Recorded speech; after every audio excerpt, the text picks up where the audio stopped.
दोस्तों आज की कहानी है वॉल्टिस टाउन की। एक खूबसूरत टाउन हुआ करता था। यहाँ पर सभी लोग बहुत ही खुश रहा करते थे। इस टाउन में सब कुछ मुमकिन ही नहीं बल्कि चमत्कारी भी लगता था। लेकिन यहाँ पर सब कुछ तब बदल गया जब यहाँ पर युद्ध हुआ और युद्ध होने की वजह से काफी लोगों ने बहुत कुछ खोया। उनके मन में दिन प्रतिदिन उदासी और नकारात्मक की भावना आ गई और सब लोगों ने कुछ भी मुमकिन होना सोचना बंद कर दिया था, जिससे पूरे टाउन में ऐसे बादल छा गए जो ना कभी बरसे न कभी हटे, जिससे पूरे टाउन में अंधकार छा गया। और इसी टाउन में हम एक अनाथ बच्चे पीटर को देखते हैं। पीटर विल्नर नाम के एक फौजी के साथ रहा करता था। फौजी ने उस टाइम पर युद्ध का सामना किया था। उसे पता है कि मुसीबत कैसे भी आ सकती है और इसी के लिए वो पीटर को भी रेडी कर रहा है कि बड़ा होकर पीटर भी एक फौजी बने। इसके लिए वो पीटर से काफी मेहनत करवाता है और वो दोनों खाने में भी ब्रेड और सबसे छोटी मछली खाते हैं कि पीटर को भूख सहन करने की आदत भी पड़ जाए। लेकिन पीटर का मन इन सब में नहीं लगता था। जब वो दूसरे बच्चों को खेलते हुए दिखता था तो उसका मन भी खेलने को करता था। लेकिन फौजी हमेशा उसे याद दिलाते थे कि वो एक अनाथ है और बाकी बच्चों के पास फैमिली है, तो उसके पास एक बढ़िया मौका है कि वो फौजी बने और इस टाउन की रक्षा करे। फौजी पीटर को ये बात समझाकर उसे सिक्का देता है आज के रात का डिनर लाने के लिए। डिनर लेने के लिए एक मार्केट में जाता है, जहाँ पर मार्केट वाला भी उसे सबसे बड़ी मछली दिखाता है। लेकिन मार्केट वाले को भी पता था कि पीटर यहाँ से रोज क्या ले जाता है और इसीलिए वो पीटर के लिए सबसे खराब और छोटी मछली निकालता है। लेकिन तभी पीटर के हाथ से वो सिक्का गिर जाता है और वो सिक्का लुढ़कते हुए एक लाल टेंट के सामने रुक जाता है। पीटर सिक्के को उठाने जाता है और उसी के सामने वही लाल टेंट होती है, जिसके बाहर कागज पर ये लिखा था, सबसे गहरे और मुश्किल सवाल उनसे पूछ सकते हैं, वो भी केवल एक सिक्के के बदले। काफी देर सोचने के बाद पीटर आखिरकार उस टेंट के अंदर चला ही जाता है, क्योंकि उसके मन में भी एक गहरा सवाल था। जैसे ही वो टेंट के अंदर जाता है, वो टेंट अंदर से बहुत ही बड़ा होता है और उसे वहाँ पर एक ज्योतिषी मिलती है। वो पीटर को देखकर ही बता देती है कि वो जिंदा है। दरअसल यहाँ पर ज्योतिषी पीटर की बहन की बात कर रही थी। पीटर के मन में ये सवाल कई सालों से है कि उसकी बहन जिंदा है या फिर मर गई। ये सुनने के बाद पीटर बेचैन हो उठता है और उससे अलग अलग सवाल करने लगता है। ज्योतिषी उससे कहती है कि तुम एक सिक्के के बदले एक ही सवाल पूछ सकते हो, तो तुम आराम से सोचकर मुझसे सवाल पूछो। पीटर अपने आप को शांत करता है और उससे पूछता है कि उसकी बहन उसे कहाँ मिलेगी, जिस पर ज्योतिषी उसे जवाब देती है कि उसे एक एलिफेंट का पीछा करना होगा। लेकिन इस जवाब से पीटर सहमत नहीं होता, क्योंकि इस पूरे टाउन में तो एलिफेंट है ही नहीं, तो वो किसका पीछा करे। इसके आगे वो ज्योतिषी उसे कुछ भी नहीं बताती है, इसलिए पीटर वहाँ से निकल आता है। जब पीटर बिना डिनर लिए घर लौटता है तो फौजी उस पर काफी गुस्सा करता है, लेकिन पीटर उसे बताता है कि उसने वो सिक्का ज्योतिषी को दे दिया और उसकी बहन भी जिंदा है। उस ज्योतिषी ने उसे एक एलिफेंट का पीछा करने को कहा है। फौजी ने पीटर को बहुत ही पहले बता दिया था कि उसकी माँ और बहन मर गई थी और उसी ने ही पीटर को बचाया था।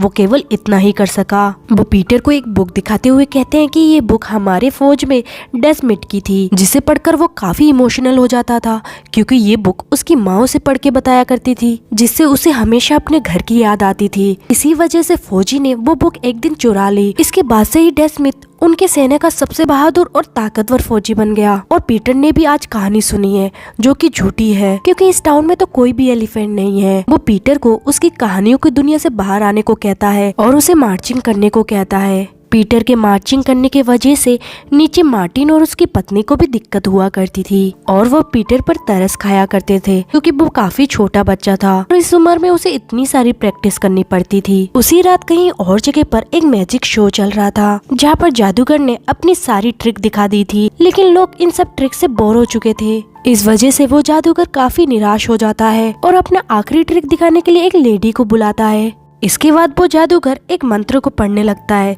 जिससे कुछ भी नहीं होता। लेकिन थोड़ी देर बाद ही वहाँ पर एक बड़ा सा एलिफेंट आकर उस लेडी पर गिर जाता है। इससे चारों तरफ वहाँ पे भागादौड़ी मच जाती है। जब पीटर सो रहा होता है तो उसे अपने बहन के सपने आते हैं, जिसकी वजह से वो घबराकर जाग उठता है और अब तक सुबह भी हो चुकी थी। पीटर दौड़कर उसे ज्योतिषी के पास जाता है, लेकिन वहाँ पर वो रेड टेंट तो अब था ही नहीं। वहाँ पर शॉपकीपर से पूछता है उस टेंट के बारे में, लेकिन वहाँ पर किसी को भी उस टेंट के बारे में कुछ भी नहीं पता था। वहाँ पर लोग बीती रात को जो मैजिक शो में घटना हुआ था उसके बारे में बात करने लगते हैं और हर जगह एलिफेंट की ये बात हो रही थी, जिसे पीटर भी सुन लेता है। सुनने के बाद पीटर को यकीन हो जाता है कि उसकी बहन जिंदा है और उस ज्योतिषी ने भी उसको सब कुछ सच बताया था। लेकिन परेशानी की बात ये है कि उस एलिफेंट को इस वक्त महल में बंद किया गया है। पीटर खुशी के मारे चिल्लाते हुए सभी से यही कह रहा था कि वो एलिफेंट आ चुका है और जल्दी ही उसे अपनी बहन भी मिल जाएगी।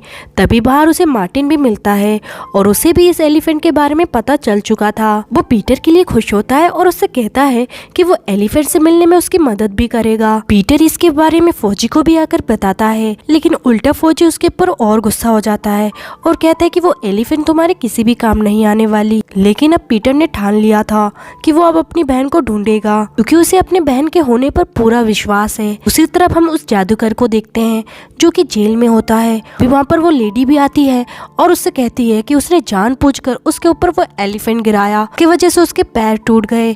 लेकिन यहाँ पर जादूगर बताने की कोशिश करता है कि वो जानबूझकर उस एलिफेंट को लेकर नहीं आया था, वो तो उनके लिए फूलों का गुलदस्ता लाने की कोशिश कर रहा था। दूसरी तरफ मार्टिन महल में पहुंचता है और उसे रानी से ये पता चलता है कि उस एलिफेंट को एक कैदी की तरह रखा गया है। हो सकता है कि इस टाउन की सुरक्षा के लिए वो एलिफेंट को मार भी दे। मार्टिन को एक और आइडिया आता है उस एलिफेंट को बचाने के लिए और वो वहाँ के राजा को एक लेटर लिखता है। राजा इस टाउन में ज्यादा देर के लिए नहीं रुका करते थे और जब उन्हें ये पता चलेगा कि यहाँ पर एक एलिफेंट टपका है तो वो जरूर यहाँ पर आएंगे।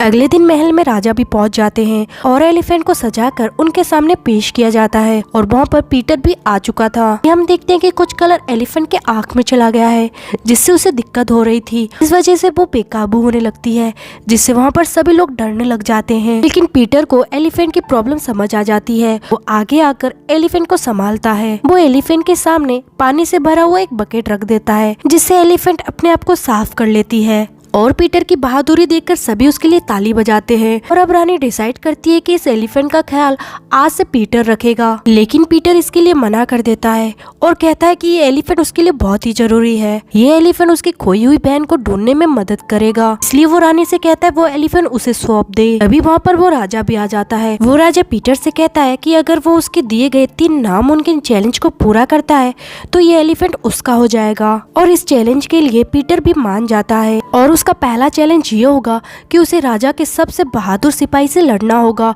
और उसे हराना होगा।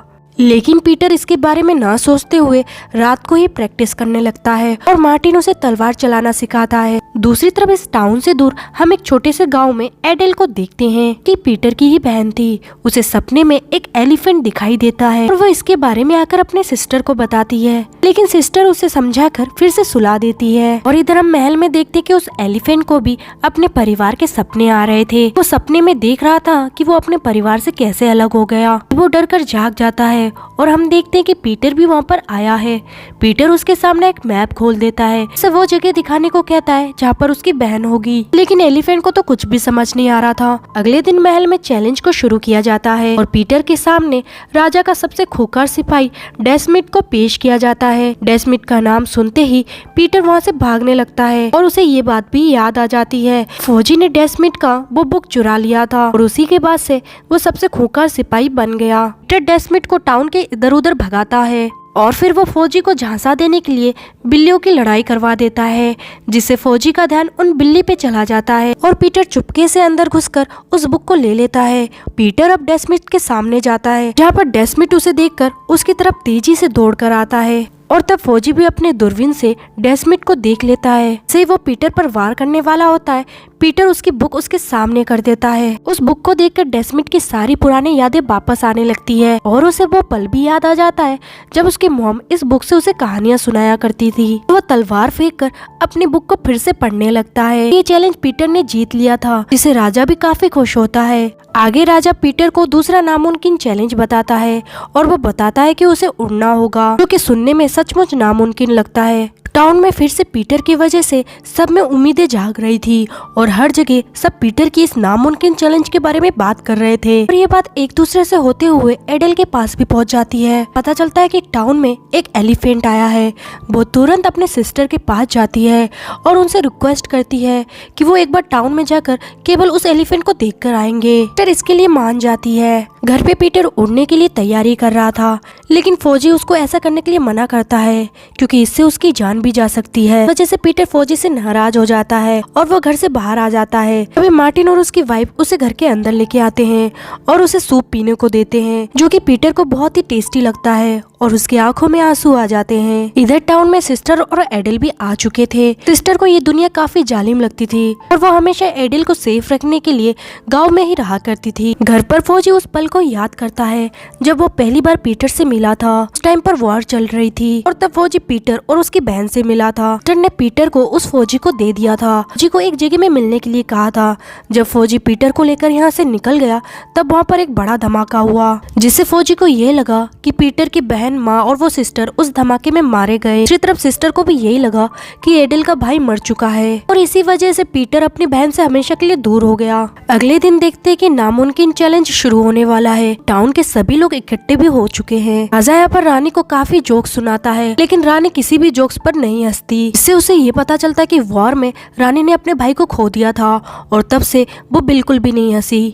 इसके बाद हम पीटर को सबसे ऊंची बिल्डिंग पे देखते हैं। सभी लोग पीटर को वहाँ पर देखकर डर गए थे और तभी पीटर उस बिल्डिंग से जंप लगा देता है। इसके बाद वो अपने बैग से पैराशूट को खोल देता है। सचमुच सबके सामने उड़ रहा था। वे उसे उड़ता हुआ देखकर काफी खुश हो जाते हैं। सभी उसके लिए जोर से तालियां भी बजाते हैं। राजा उसे अब तीसरी नामुमकिन चैलेंज बताते हैं और कहते हैं उसे रानी को हंसाना होगा। और इस चैलेंज को सुनते ही सभी अपना सिर पकड़ लेते हैं, क्योंकि किसी में भी ये उम्मीद नहीं है कि वो फिर से हंसेगी। इसके बाद एडल एलिफेंट के पास आती है। उसे पूछती है कि वो उसके सपने में क्यों आई थी। भी वहाँ पर उसकी मुलाकात पीटर से भी हो जाती है और दोनों ही यहाँ पर भाई बहन होते हुए भी अनजान होते हैं। सिस्टर आकर एडल को यहाँ से लेकर जाती है। रात को फौजी पीटर से माफी मांगता है क्योंकि वो उसके साथ उसकी बहन को नहीं बचा पाया, लेकिन पीटर उनसे पूछता है कि आपने मेरी बहन को मरते हुए देखा था।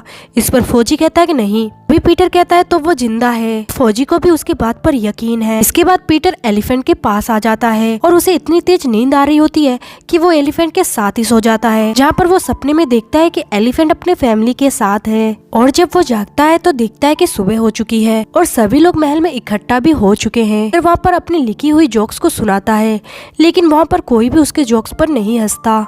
और फिर रानी जानबूझकर पीटर का मन रखने के लिए हंसती है, लेकिन राजा इसके लिए सहमत नहीं होता और वो ये घोषित कर देता है कि पीटर हार चुका है। वो अपनी सेना से एलिफेंट को कैद करने के लिए कह देता है। तभी पीटर राजा से रिक्वेस्ट करता है कि एलिफेंट को जाने दे, क्योंकि उसका भी फैमिली है। वो पहले इस एलिफेंट को इसलिए आजाद कराना चाहता था क्योंकि वो अपनी खोई हुई बहन को ढूंढना चाहता था, लेकिन वो अब ये नहीं चाहता और वो चाहता है कि ये एलिफेंट अब अपनी फैमिली के पास चला जाए। लेकिन राजा उसकी बात नहीं सुनता और एलिफेंट को कैद करने के लिए आदेश दे देता है, जिससे एलिफेंट भी डर जाता है और वो बेकाबू होने लगता है। तभी वहाँ पर अचानक सब कुछ पॉज हो जाता है और हम वहाँ पर उसी ज्योतिषी को देखते हैं। वो एक बिल्ली के ऊपर स्पार्कल छिड़क देती है और उसे एलिफेंट के सामने रख देती है। सब कुछ नॉर्मल हो जाता है तो वो बिल्ली अपने आप को साफ करती है और जिससे एलिफेंट को जोर की छींक आती है और वो जोर से राजा के ऊपर छींकता है। सब देखकर रानी को वहाँ पर बहुत तेज हंसी आ जाती है। रानी को हंसते हुए देखकर सभी हंसने लगते हैं, पर राजा पीटर से कहता है कि वो चैलेंज जीत चुका है, क्योंकि उसे केवल रानी को हंसते हुए देखना था और अब से वो एलिफेंट उसका हुआ। और अब पीटर उन सभी से कहता है कि एलिफेंट को फिर से अपने परिवार के पास भेजना होगा। आगे देखते हैं कि पीटर उस जादूगर के पास आया है और वो जादूगर से उस एलिफेंट को फिर से गायब करने के लिए कहता है, लेकिन जादूगर को अपने जादू पर विश्वास ही नहीं था। तब वो लेडी उसे विश्वास दिलाती है कि वो ऐसा कर सकता है और सच में जादूगर उस दिन फूलों का गुलदस्ता लाने की कोशिश नहीं कर रहा था।